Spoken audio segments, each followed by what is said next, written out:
আসসালামু আলাইকুম। Hello guys, আজকে 3 স্টার কুকিংস থেকে নিয়ে আসলাম ব্রেড বানাবো। 1 কাপ কুসুম গরম পানি দিলাম, তারপর চিনি দিয়ে দিলাম, ইস্ট দিয়ে দিলাম, এরপর স্বাদ মতো লবণ দিইনি, সরি, লবণটা ময়দার সাথে দিতে হয়।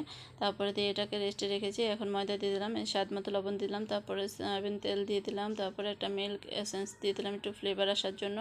এখন সবগুলো শুকনো উপকরণ একসাথে নিয়ে কুসুম গরম পানিটার সাথে আমি সুন্দর করে হাত দিয়ে মথে এটাকে নরম একটা ডো বানিয়ে নেব। অনেক প্রেশার দিয়ে এটা করতে হয়, তো আমি প্রেশারটা এখানে দেখাই নাই। এই যে আমি 1-1.5 ঘন্টার মতো রেস্টে রেখে দিয়েছিলাম ঢাকনা দিয়ে ঢেকে। দেখুন ফুলে কিন্তু ডাবল হয়ে গেছে। এখন এটাকে আইটুই করে তারপরে এখানে একটা মল্ট নিয়ে নিয়েছি, কেকের 2 পাউন্ড কেকের মল্ট নিয়ে নিয়েছি। তারপরে এই যে দেখুন এটাকে আমি সুন্দর করে গোল একটা বল বানিয়ে তারপরে এখানে একটু সুজি দিয়ে মানে আটা দিয়ে তারপরে এটাকে আবার একটু রুটি বেলে নেব। এই যে দেখুন রুটিটা আমি সুন্দর করে বেলে নিচ্ছি। তো আমার ভিডিওটি যদি ভালো লাগে অবশ্যই সাবস্ক্রাইব করে রাখবেন আর একটা লাইক করবেন, লাইক দিবেন। লাইক দিলে কিন্তু ভিডিও বানাতে উৎসর্গ লাগে। এই যে দেখুন এটাকে আমি হাত দিয়ে ভালো করে মুড়িয়ে সুন্দর করে একটা রোলের মতো বানিয়ে নিলাম। তারপরে 2 পাশটা সুন্দর করে করে দিলাম।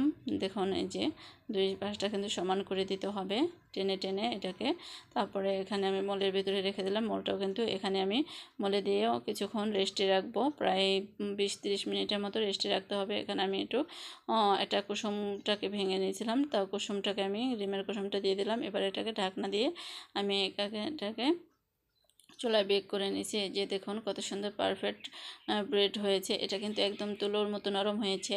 তো আমি ধরতে পারতেছি না, এত গরম, তো বাচ্চারা কাঁদতেছে, তাই এর জন্য তাড়াতাড়ি কেটে দিতে হচ্ছে।